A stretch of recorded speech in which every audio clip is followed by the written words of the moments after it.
News is that the temperature is in the 80s. Nigel Mansell, in pole position, coming towards us now, is driving a brand new car which has been built up overnight after his practice crash. Ayrton Senna in the background, starting in 7th place in the yellow Lotus, is in the T car because he had suspension problems with his active suspension on the parade lap. So he's had to make a very rapid switch. He's had active suspension problems all through the practice. So is he going to last the race?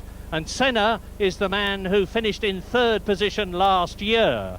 This course is very, very bumpy. There's a lot of dust on the racing line. All the drivers, with the exception of Nelson Piquet, have been complaining violently to Jean-Marie Balestre, the head man of FISA, the governing body of motorsport, about the conditions at the circuit.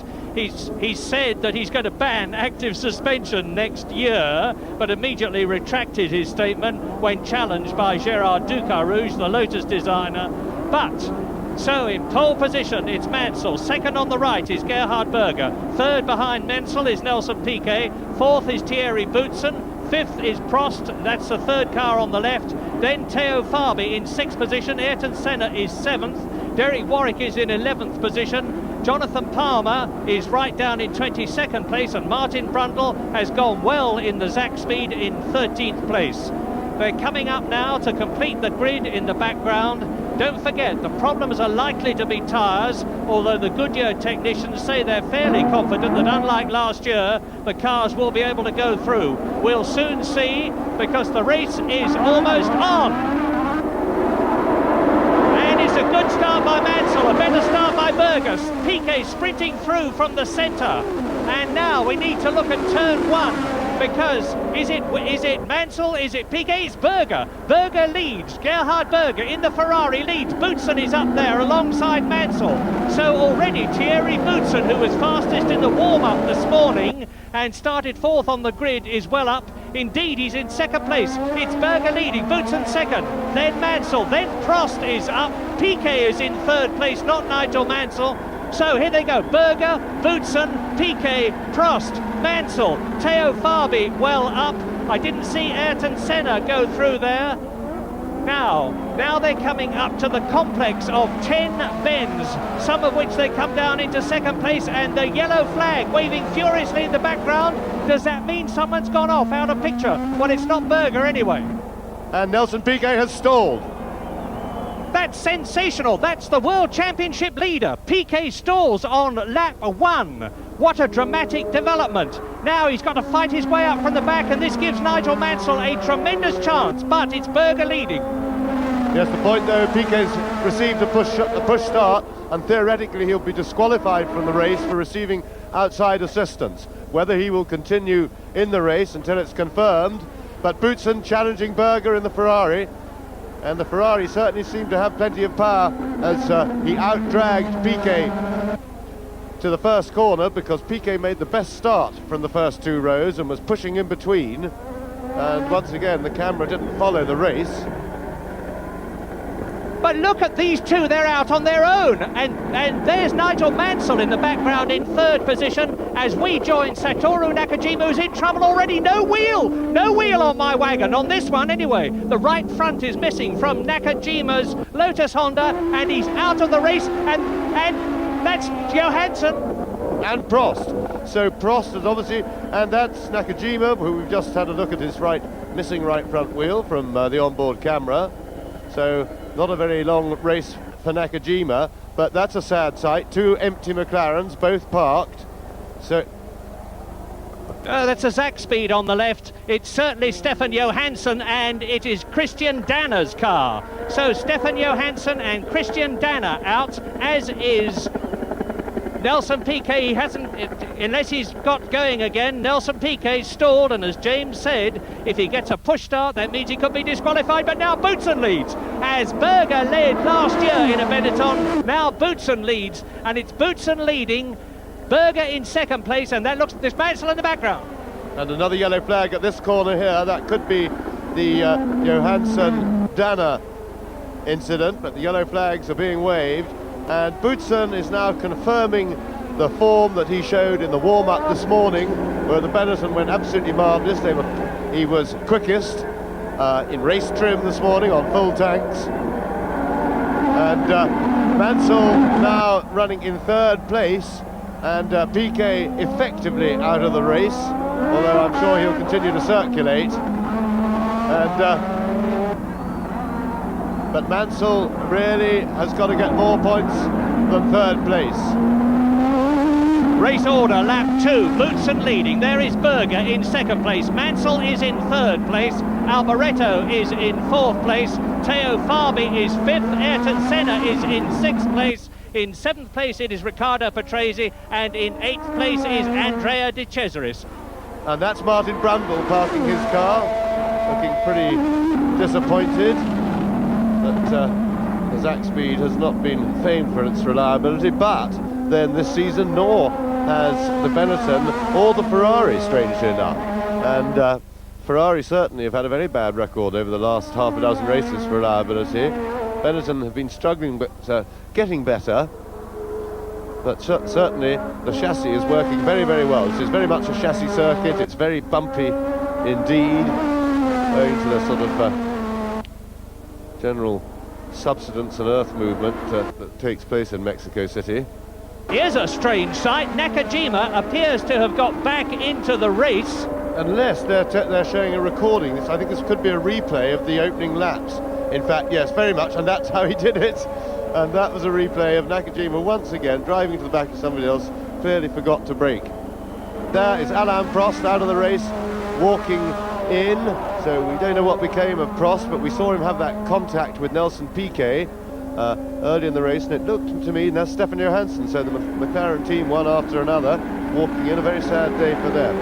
That's the battle for the 3.5 litre class, and there is Piquet catching them up. Now, leading the 3.5 litre class at the present moment is Ivan Capelli in the march, followed by Philippe Alliot. And as you can see, Nelson Piquet is back in the race, probably knowing that his teammate Nigel Mansell is dropping back. The gap is something like 13 seconds now between Mansell and Berger, who's in second place. We are on lap 9 in this 68-lap race. Piquet scything his way through the field. It's still Boutsen leading, chased by Berger in second place. Mansell is still third. Senna is fourth. De Cesaris is in fifth position. Alboreto is sixth. Fabi is seventh. In eighth position it is Riccardo Patrese, and in ninth place it's Alessandro Nannini, and 10th is Eddie Cheever in the Arrows. And soon we will be having Nelson Piquet, as he's now coming up. He's past Alliot. He is up behind Streff in the Tyrrell. Watch him blast past. He does it now. Now he's coming up to the battle for the leadership in the 3.5 litre class. Capelli chased by Dalmas.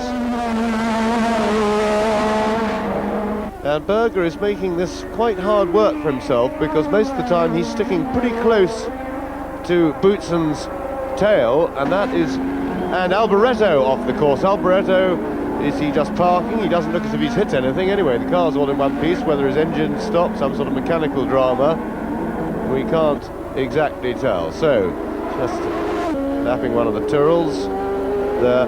And Berger, as I was saying, this is a very hard circuit indeed physically, with all the bumps, with the heat and everything. And if he won't really, he's going to be a very, very tired man at the end of the race if he sits this close behind, because your concentration level has to be much higher. You can't see where you're going nearly so well. You've got your view is restricted by the car in front, and the car slides about more when it's this close behind the car in front, because he's making a hole in the air, and the wings, which create downforce onto the road for grip, are in a partial vacuum going through the hole in the air made by the car in front. So of course you don't get as much grip. But just look at this wonderful scrap. We had a marvellous race in Spain. We had a superb race in Portugal 1 week before it, and now here in Mexico, a repetition of a superb race, but new men at the front. And how heartening it is to see Thierry Boutsen at last where he deserves to be. That's up front. You can see now that Mansell is dropping back. 15.4 seconds is the gap. 10 seconds ahead of Senna, who is fourth, and has got De Cesaris and Fabi right behind him. And Piquet, out of your vision, I can tell you, is fairly rocketing through the field. He is now up to 11th place. And this time, that's Prost's car, I would think. This time Berger was very well placed to attack, and Berger makes it through, outbraking. Sorry, he doesn't, I beg your pardon. Boutsen holds him off, but he got alongside, and Boutsen took the inside line, and he's run wide, and Berger gets through this time. So Berger takes the lead, and I would suspect that he'll be able to pull away a little bit from Boutsen, because if you can sit that close behind somebody, it means you've got something in hand when you're following, and I would expect Berger to start opening a bit of a gap. And the crowd roared as Gerhard Berger in the Ferrari took the lead. It's very clear to see where their sympathies lie with Ferrari. Now, the last time a Benetton won a Grand Prix was here in Mexico last year. The last time a Ferrari won the Grand Prix was in Germany in 1985. That's how long it is since Ferrari have won. And Michele Alboreto said the other day, we desperately need a win for the old man's sake, for the Commendatore, Enzo Ferrari himself. Well, sadly, it's not going to be Michele Alboreto who is out to add to his list of retirements. He has already gone out 10 times this year. Now you can see Berger closing up on the 3.5 litre cars and away from Boutsen. Yes, when I said I anticipated that he'd pull away, I didn't expect him to pull that much, and for 3/4 of a lap, which is all he's been in the lead for, well, about a lap right now, he's just passed the point, and he really has pulled out an awful lot on Boutsen. What he'll be hoping for is for a clear run through the back markers and not to get too involved with them, but of course, even if they hold him up a little bit, Boutsen still has got to fight his way past them. And because of the huge power difference between the normally aspirated cars and the turbocharged cars here, exaggerated by the altitude, it is, in a way, it makes it easier for him to pass the normally aspirated cars. They're quick round the corners, they don't hold him up too much round the corners, and when they get to the straight, then he can really squirt past them with the greatest of ease. And here is some news. Nelson Piquet is in tremendous form, although amazingly he's not the fastest on the course. He's now up to 9th position, and the other Williams is also doing well, because Nigel Mansell is starting to catch Thierry Boutsen, who is now in 2nd place. Mansell has closed the gap from nearly 14 seconds as you look at Piquet in 9th position, and he is now the fastest on the course. 1 minute 21.80, and that's a speed, as you can see, of 120.9. Yes, but Piquet may well be under threat of being disqualified from the race for receiving outside assistance when he got a push start after he stalled it with that spin when he had a tangle with Prost on the first lap. But, of course, and there's Boutsen. Boutsen's in trouble, and that would explain why probably Berger was able to go away from him so quickly. So Thierry Boutsen looks as if his afternoon's work has come to an end, coasting to a halt, obviously some sort of mechanical problem. But Piquet's problem, the problem of course with disqualifying somebody for receiving outside assistance is it's a bit of a difficult one to prove, and it usually ends up with huge arguments and discussions after the race, because what the officials will say is you took a push start and you were helped, and the driver will say I was in a dangerous place and my car had to be pushed and I was pushing the starter button when my foot happened to slip off the clutch, and it started on its own starter. Nigel Mansell is now 2nd as you look at Nelson Piquet. Now, Nigel Mansell, of course, with the retirement of Boutsen, has moved up into 2nd place, and Nelson Piquet is in 7th place, just 1 place off the points. Race order on lap 17. There is the race leader, Gerhard Berger. He is now leading Nigel Mansell by about 11 seconds. Ayrton Senna is in 3rd place. Up into 4th has gone De Cesaris. Up into 5th has come Patrese. In 6th position now it's Eddie Cheever, and in 7th is the flying Nelson Piquet. Things are literally hotting up in Mexico. And the race order now on this, the 20th lap.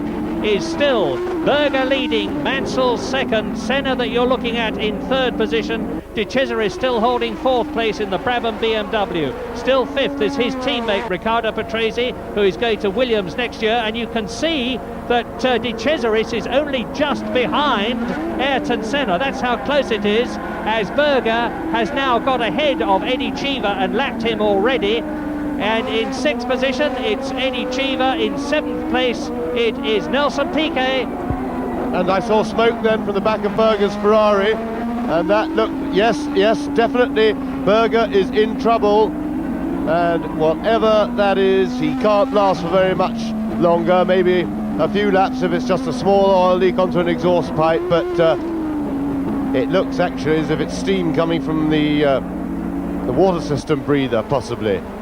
But whatever it is, that is not what a healthy Ferrari is meant to look like, and it looks like a big one's about to happen.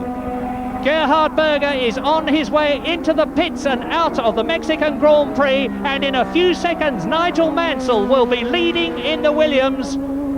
There he goes, Nigel Mansell leads the Mexican Grand Prix on lap 21 out of 68. Now, can he keep going? It is absolutely crucial to Nigel Mansell's World Championship chances that he win here in Mexico as he won in Spain. But there is the tragic sight of the Ferrari yet again retiring. Out of the race goes Gerhard Berger on lap 22, and you'll notice that they are not even changing the tyres, which is the normal precautionary move, just to make sure, and he's out of the car. Yes, that quantity of smoke was clearly terminal on Berger's car, and a shame for Berger, and nice to see new leaders, but tremendous news for Nigel Mansell, and after some of the luck he had at the end of last year and earlier this year, really, I think he should be pretty pleased with that. Now, Nigel, keep it nice and steady, no need to ride it over the curbs now. He may not yet know that Berger has pitted, although I would think so, because I'm sure the Williams team will have told him on his wireless. So Mansell now with a very comfortable lead indeed, some 20 seconds ahead of Ayrton Senna, and the only potential worry for him in the race is of course keeping the car in one piece and hoping that it'll run reliably through to the end. And the other thing is, of course, dependent upon what Piquet is doing, that's if he isn't disqualified, but I don't think there's any chance of him catching Nigel, so there's nothing he can do about that.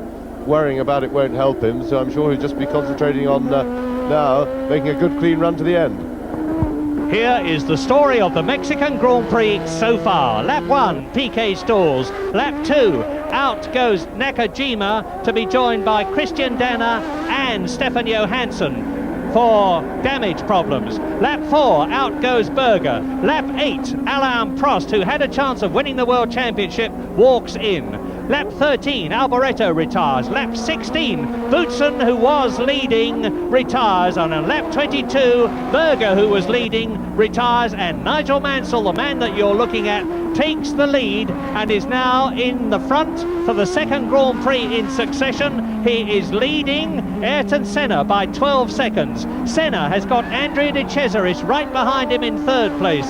In fourth place it is Riccardo Patrese. In fifth position it is Eddie Cheever, and in sixth place out goes De Cesaris. He's done it again. Andrea De Cesaris, for whatever reason, has again retired on lap 23 here in Mexico. Andrea De Cesaris goes off the course. If only this young man could keep his car on the circuit, he would finish well up in the points almost invariably, but regrettably and sadly, so seldom does he do it. So now Mansell leads, Senna second, up to third place comes Patrese, up into fourth position comes Eddie Cheever, into fifth place goes Nelson Piquet, who is therefore well in the points. Sixth is Teo Fabi, there is the race leader, and he is pulling away from Ayrton Senna. The gap is now 22 seconds between Nigel Mansell in the Williams Honda and Ayrton Senna in the Lotus Honda. Now Mansell knows the car beautifully, perfectly. He did not have a good race in Mexico last year because in a situation when he could have won the World Championship in Mexico. He fluffed his start and finished in 5th position ultimately,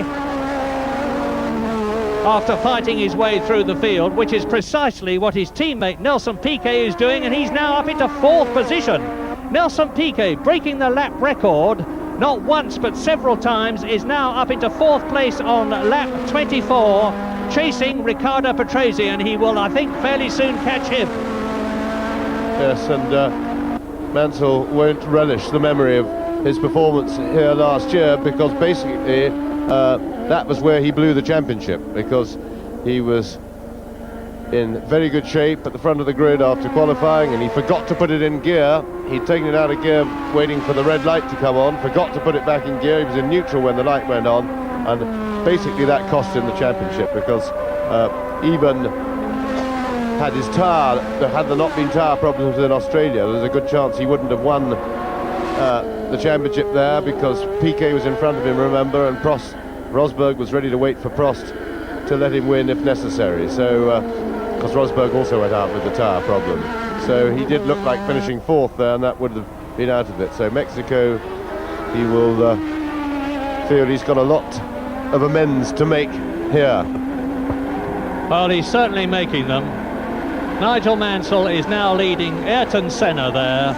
Williams Honda leads Lotus Honda by nearly half a minute, and Nigel Mansell will, of course, in full knowledge of what is happening in the race through the excellent pits-to-car radio system that the Williams team have, be playing it very carefully indeed. He will be keeping off the apex of the corners as he goes through them. Here he goes over the line to complete his 25th lap. Race order, Mansell leading Senna by some 30 seconds. In 3rd position, Patrese. 4th is Piquet. What a fantastic drive the Brazilian is having, but he's got to finish higher than 4th in order to add to his World Championship points. He'll only get 1 point if he finishes in 3rd place, because, as James has explained, the drivers have to discard points after 11 scores, and Piquet already has 11, whereas Nigel Mansell, who you are looking at, only has 8 scores from the 13 races that have been held so far, and can add all the points that he scores here in Mexico, and then in Japan, and finally in Australia.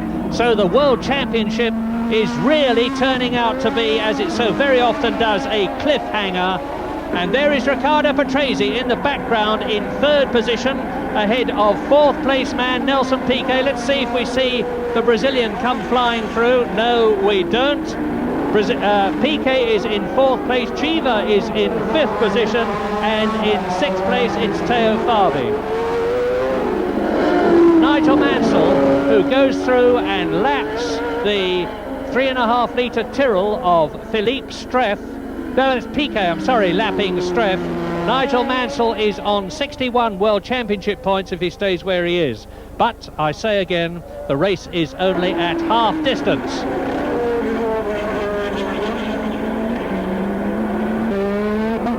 You can see how demanding it is now. Into the left-hander, that's the 3rd gear at about 85 miles an hour. Now, after the right-hander at turn 3. Up now to turn 5, into that tremendous wiggle woggle where it's very difficult to get the flow and the rhythm right as they go through a series of bends, which ultimately leads down. And I don't know who that is, can't identify. It's Derek Warwick. Derek Warwick out. It's a bit of a worry. He looks like a big shot. He's not really moving very much in the car, and it looks like he's had a pretty big shunt. There was both corners on this side of the car are off, and nobody's got to him yet. The marshals are being very slow, but oh, I'm glad his arms are moving. He's now, it looks like the car is probably pretty bent round his legs, which is why he's having a struggle, but it looks to me as if all 4 limbs are working. So Derek at least is standing, so that's good news, and hopefully he hasn't been hurt. Is this going to be a replay of Warwick going off? Yes, it is. Off goes the arrow, slam bang into the tyres and the barrier. You see the car spin out. Those are tyres from the tyre barrier, not from the car. And that was the fastest corner on the circuit coming onto the straight, and he would have been doing some 170 miles an hour when he went off the road there, so and that's a bit of hot oil just burning away a bit. And the black flag is out. It looks like they're going to stop the race. Now this is quite a surprise, because with the crane there they can remove the car and lift it over the barrier. I don't see any reason why they can't just get the car out of the way and continue with the race. So this does seem to me to be a strange manoeuvre, stopping the race. Now here is a development and a half. The race, as James has just said, has been stopped on the 33rd lap. That is not half distance, so unless there is some special arrangement, the race will be restarted, and the decision as regards the winner will be on aggregate times of the two portions of the race. And that's what's going to happen, what must rank as more wretched luck for Mansell, and a stoppage that can only act in favour of Nelson Piquet. A second race to make up the balance of the laps remaining, and a result based on the aggregate of the two. And the important contest is between Mansell and Piquet there has to make up 45.3 seconds on Mansell for overall victory. Well, Piquet lined up for the restart despite the doubts about receiving outside assistance when he stalled earlier. The grid lined up in their positions from the first race, at the end of the first race, and after a stoppage of 21 minutes they were set to go again. We'll rejoin James and Murray. So now they are coming through the 14 restarters out of the 26 original starters with 33 laps to go. Well, it sounds as if they've got Capella's car going in the pit road, so he'll have to get away once the field has gone. Mansell pole, Senna second, Patrese third, Piquet fourth. And it's go for 33 laps with Nigel Mansell in pole position and getting away well. Senna, whose car has been worked on, challenging, and Piquet is up behind his teammate and inside Senna as they go into the first right-hander, and Piquet of course will be desperately trying to get ahead of Mansell and then break away, and he's done it. He's done it. Piquet leads, Mansell is second, Senna is third, and now we will have to keep a very careful weather eye on the gap between Nelson Piquet and Nigel Mansell. Mansell, of course, may decide to just drive round behind Piquet. Chiva is third, Farby is in fourth position in the sole remaining Benetton, and so it is the familiar sight with 33 laps, including the one that they are on, of the two Williams Hondas in front.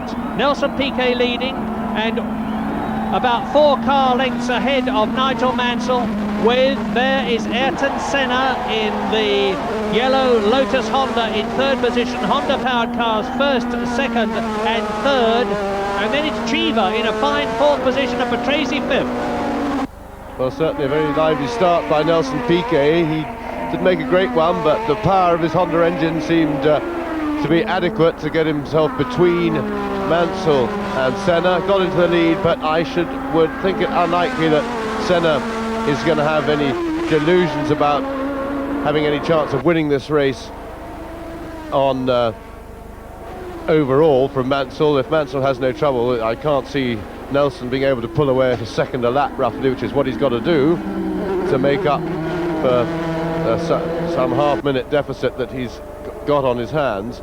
But I think Nelson will be pretty happy.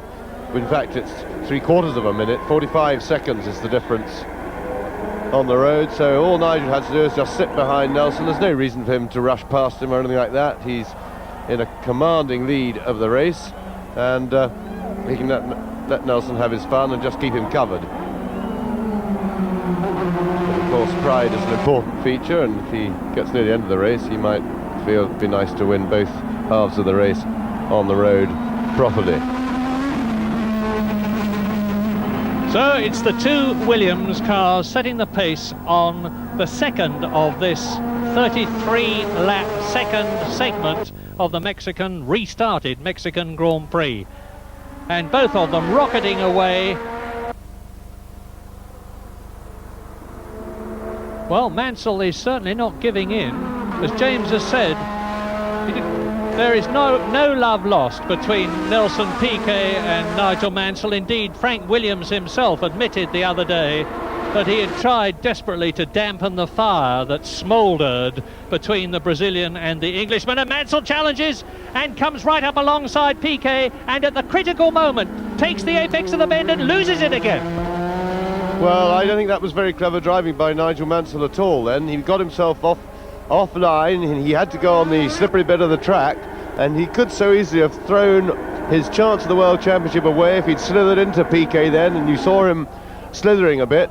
And he doesn't know what Piquet's going to do, how hard Piquet's going to be about entering the corner, and I just think that I don't see why Nigel's trying to overtake him. Okay, if it's easy and he can get right alongside and hold the line for the corner, fine, but that was really the only thing that Nigel could have done then, was have things go a bit wrong and thrown it all away, and that'd be such a shame. So he can just sit behind Nelson and he'll win the race easily. He does not need to pass him.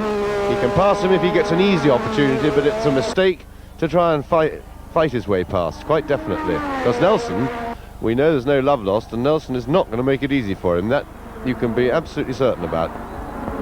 Particularly as Nelson Piquet bitterly resents the fact that Nigel Mansell beat him in France and in Britain by taking the lead from him in what he, Piquet, thought were questionable circumstances. He didn't like the way he was passed by Nigel Mansell. Mansell's answer would be, of course, well, I got past you fair and square, and Piquet has contended that there was a danger, as James has just said, of both the Williams Hondas being taken out of the race. It didn't happen, and it hasn't happened today. But that is what Piquet thinks, and now he is, as a result of Mansell having lost his rhythm, and you can see Senna flying along in third place in the background. This is lap 4 of the restarted Mexican Grand Prix, which is a 33-lap segment, and it's Piquet leading, Mansell second, Senna third, Chiva fourth, Riccardo Patrese is in 5th place, and I'm afraid I just do not know at the present moment what the aggregate situation is, but I can tell you this, that it looks to me as though Piquet is now ahead of Patrese on aggregate.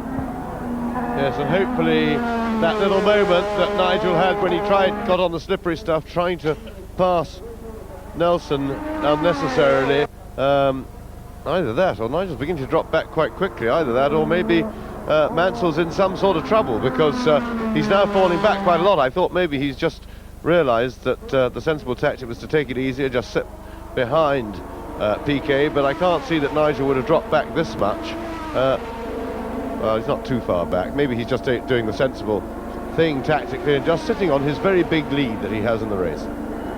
And let me quickly put you in the picture about the captions you will be seeing and the words you will be hearing from James and I. James and I are talking to you about what is happening on the track in this restarted segment. The caption will be showing the aggregate positions.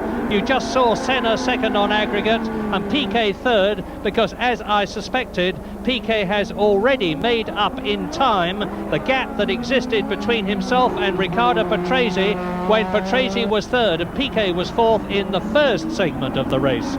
So Piquet now challenging for second place, trying desperately to catch on time Ayrton Senna, and the gap between Piquet and Senna at the end of lap 30 was some 9 seconds, and it's not going to be very far off that now, because Piquet is undoubtedly not only leading this segment but the fastest man on the course, although Nigel Mansell is keeping him well in sight. Lap 5 out of 33.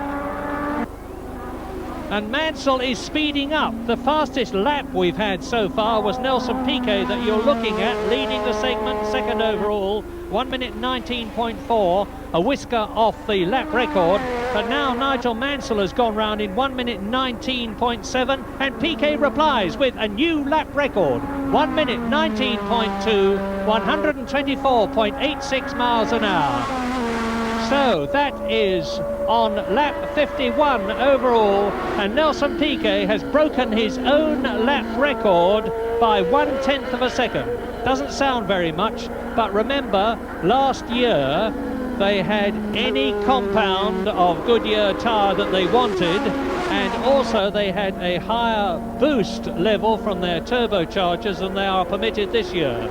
So it's a tremendous achievement for Piquet on this bumpy circuit, which has certainly deteriorated since last year, to break his own lap record. Now there is Mansell, hanging on 31 seconds now, is the overall lead.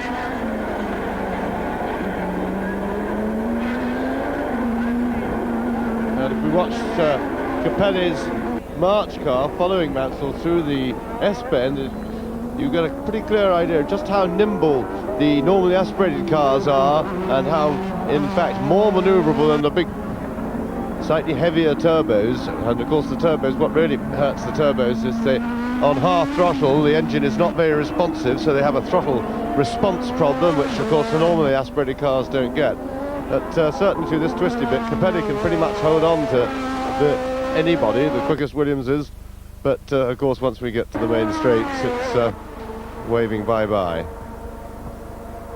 So Mansell leading overall by just about half a minute, and we are now on lap 53 in this aggregate race of 63 laps, of which 30 will have been the first segment and 33 the second segment, because I remind you the race was stopped actually on the 32nd lap when Derek Warwick went off and his car had to be retrieved, and therefore the race was stopped. The difference seems to be held now at about half a minute, so Nigel Mansell has speeded up, as I was telling you, but Nelson Piquet is still the fastest man on the circuit with that new lap record of 1 minute 19.2 as Mansell goes into turn 2, now turn 3, up that little short straight, into the right-hander, into the wiggle-woggle, and this is where that tremendously demanding flowing section of second and third gear bends starts, and where the pulsations of the turbo can make the car very difficult indeed to drive. Many of the teams have been out testing their turbo engines with the boost pressure reduced from 4 bar to 2.5 bar to check for next year, and strangely enough the times in many cases were faster than the higher turbo pressures this year, primarily because the cars are easier to drive. Mansell completes another lap on his own on the circuit, leading the race overall on lap 55 out of 63, and the gap is increasing. That means to say, paradoxically enough, that Mansell is catching Nelson Piquet. The gap is up to 32 seconds. Piquet's time has gone down to 1:22 from 1:19. Well, very much as we predicted, that Piquet would probably, with about 10 laps to go, give up the fruitless chase. Remember, he's got a very big lead, some 20 seconds or so over Ayrton Senna in third place on the road, on the overall combined race times, and so he's not achieving anything by charging around at lap record speed. And that's Alex Caffey just pulling up, so getting out of the car. His race sadly is round again, and there's Ayrton Senna, so that confirms Senna would appear to have had a spin, and he's getting outside assistance, and see if he can get it going. Has he got it going? And he seems to be very stuck. The marshal's running about the track, and it all looks a bit messy here, but at least the yellow flag is being properly waved. Well, Senna can furiously gesticulate, start me, start me, start me, which is what he's saying. But if he does, if they do rather, he will be disqualified. And I am still not convinced, James, that somebody is not going to protest the fact that Nelson Piquet was push-started in the first segment. Yes, I couldn't agree, but the only person with a really serious axe to grind about that is the Williams team themselves on Mansell's behalf. Now, it'd be very interesting to see if a team is going to protest itself, because they have far and away the greatest vested interest in that situation. Now, Senna, goodness knows what's happened. He's obviously letting the clutch out, trying to get the thing started. but they're not pushing him fast enough for him to get it to bump start it. But he's trying to make them push it faster, and funny enough, the race is so spread out now, this is probably better entertainment than watching the leaders going round. Yeah, Senna absolutely livid, and the marshal is saying, you get off the track, Sunshine, because that's where you're supposed to be. And Senna, who's actually in charge of which way the machinery points, is not doing anything to help, because he's keeping the car on the track. And I must say I'm surprised, because although his adrenaline will be really flowing, he must know that if he's push started, he is out of the race. So how does that affect it? That's the important thing. It means the man you're looking at now, with Senna out of the car and furiously out of the race, I can see Brazilian anger writ large in every pore of his body as he angrily pulls off his gloves. Senna is out, and up to third position overall comes Patrese. Yes, Senna very angry indeed, and justifiable in some ways, because if the marshals had pushed the car at a reasonable trotting speed, he could have dropped the clutch and got the engine going again, and then gone into the verbal boxing ring with the officials afterwards to discuss whether he was going to be disqualified or not. But he certainly had a good precedent that one could get away with a push start, possibly, in the fact that we saw Piquet have what certainly looked like a push start to us around the back of the circuit on the first lap of the original race, and he doesn't appear to have been disqualified yet, because he's happily running around and classified in second place. So Senna, one has to sympathise with. I think he has every right to be angry that he didn't get the proper help he needed when he needed it. We're on lap 59 now. Nigel Mansell is leading the Mexican Grand Prix overall in this race, which is going to run for 63 laps. He's 27 seconds now ahead of the man you're looking at, who is leading the second segment, Nelson Piquet. Third is Riccardo Patrese, and excellent fourth is Eddie Cheever, and that equals the highest position he's had this year, fourth in Belgium. Fifth is Teo Fabi. Another magnificent sixth position overall for Philippe Alliot, who finished sixth in his 3.5 litre Lola in Germany and in the Spanish Grand Prix, the last one to have been held before Mexico. So totally unexpectedly, a 3.5 litre car looks as though it's going to finish in the points here at Mexico, which is a fantastic achievement. There is Frank Williams in his wheelchair, watching his two men, Mansell and Piquet, flying round at the head of the field. And it's unexpected for an atmospherically driven car to finish in the points here in Mexico because of the high altitude. And Piquet, now, is that tyres or a mistake, which he made in Spain? Well, that was clearly a small mistake. Piquet got a little bit wide there, the back on the bumps. Of course, the car is pretty skittish, and the back just got away from him a bit, but he appeared to have it fairly much under control, although really he shouldn't be putting himself in the position of little mistakes like that, because little mistakes can turn into big ones. Remember that he has no chance of catching Mansell overall in the combined two races, and he's miles in front of Senna, therefore there's no reason for him to be hurrying. But he is doing, and he is now on his 60th lap. 4 laps to go, including the one he is on. That is 4 2.7 mile, 4.4 kilometre laps. And Nelson Piquet is not only the fastest man on the circuit, as Teo Fabi comes in again for yet more tyres. And Fabi is doing what Piquet did last year, stopping 3 times for tyres and taking his time about getting out of the pits. Fabi rejoins then, but he rejoins in 5th position, so he is on 2 points in the World Championship.